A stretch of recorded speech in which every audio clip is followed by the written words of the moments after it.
The Constitutional Court has directed the ATM, EFF, MK Party, UAT, and any other political party wishing to oppose the urgent application to overturn the Western Cape High Court's interim interdict pausing Parliament's impeachment inquiry into President Ramaphosa to file their papers by the 5th of August.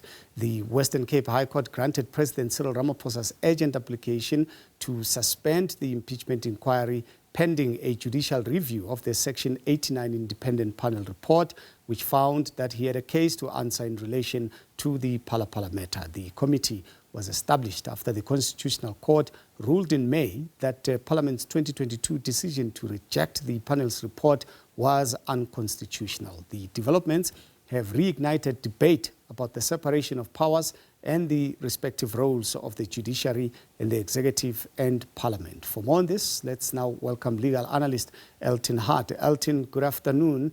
Some of us are a little bit confused because on the one hand, we thought that the Constitutional Court had given a specific instruction that the matter must go back to Parliament. And then people like you always remind us that President Cyril Ramaphosa is well within his rights to challenge the report. And now the parties are going back to the Constitutional Court. Give us a sense of the meaning of all this so that we are on the one page, because it looks like even the political parties themselves are confused about it. Hence, they are going back to the Constitutional Court to ask the Constitutional Court what to do now. Good afternoon. And obviously, if one looks at it, one needs to distinguish that there is two distinct issues here. The Constitutional Court in the May order was looking at Parliament and how Parliament treated the report that was before it and how it voted on that specific report. And the court said, Parliament, you did not do your job in terms of Section 89 in this regard, and we want you to now properly do your work, because you just voted because you had an outright majority and not allow the investigative stage to take place. The High Court, on the other hand, is another issue. The High Court said to the President, yes, you've got a right. Any finding against you, you can take it on review.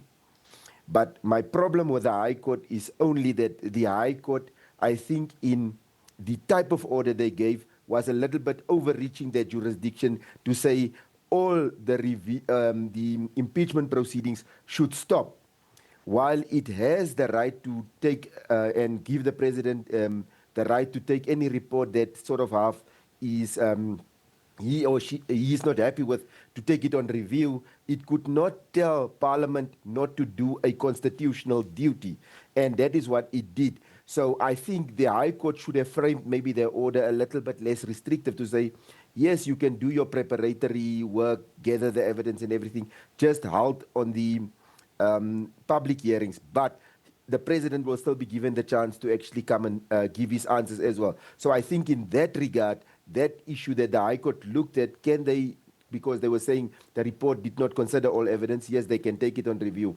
But what one should not forget, that the Constitution gives the Parliament certain rights, and that I think the High Court maybe was misdirected in the type of order they gave to say we have to wait until the review application is granted. And we know if President Ramaphosa is not happy with the outcome later on of the review, he can take it on to a further and a higher court.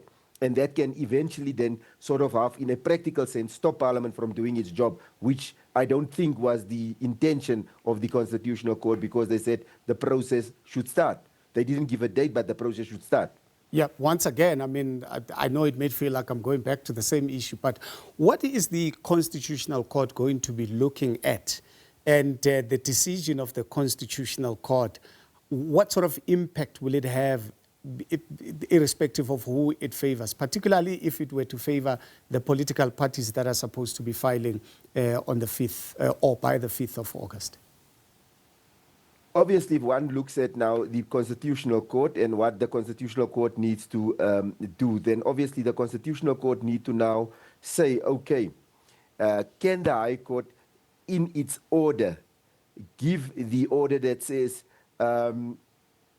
you cannot start with preparatory works, and look at the harm that they say the president will suffer, and this is the president's argument, the harm that it will suffer, is it not a natural consequence of you being a public office bearer, that process that's embedded in Section 89, is that then not really that if you are an office bearer and you are subjected, that is a natural consequence of that process, and not to say irreparable harm, because you are going to be afforded an opportunity to actually come and give your answers. So it's not like there will be a one-sided process to say, we're just going to do this investigation without you being given an opportunity to clarify, give evidence of your own, to say, but what you are seeing there's one-sided, this is my view. So I think the High Court, in its formulation, it missed the point of getting a just and equitable sort of remedy in this situation.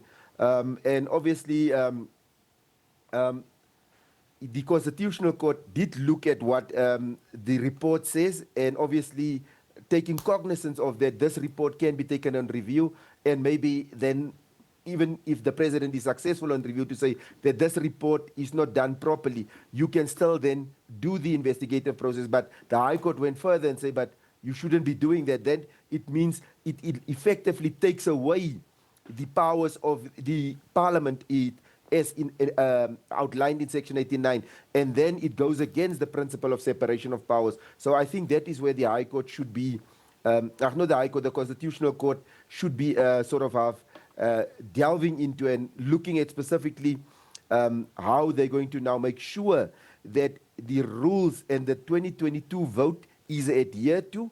And obviously the independent panel's report would be something else, because that was not what was before the Constitutional Court. But obviously the separation of powers should be considered as well. Yep, just as a final question, as I'm trying to understand, and thank you very much for the explanation. I think I'm getting the understanding of the dynamics around this particular issue. Then we know that the main issue, the merits of this case, will be before the courts in September, right? From the 2nd to the 4th, if my memory is not failing me. That and all of this that we are dealing with right now, where is the connection?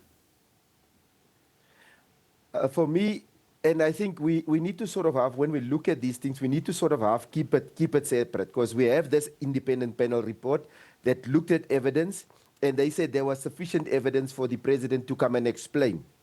Now, if, for instance, the court in September hears the matter and they make a ruling to say, but there was not sufficient evidence, then they can actually put up and refer the matter to another panel to look at the evidence and come up to say, is there sufficient evidence for the president to answer to?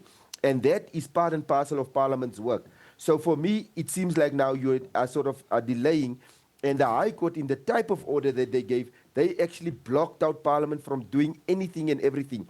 So it means that they did not even look at the public interest, and as well as the accountability measure that is built in the Constitution, specifically for office bearers, and they just said, no, there will be irreparable harm to the president. But I don't think that is a good enough reason to say we stop it, and they make it seem like, oh, we're just pausing it until September. But September is only when the hearing is set to take place. It doesn't say, okay, in September we'll also make the ruling, because they can reserve their ruling till next year, February. Then it's effectively, practically sort of stopping Parliament from doing its job.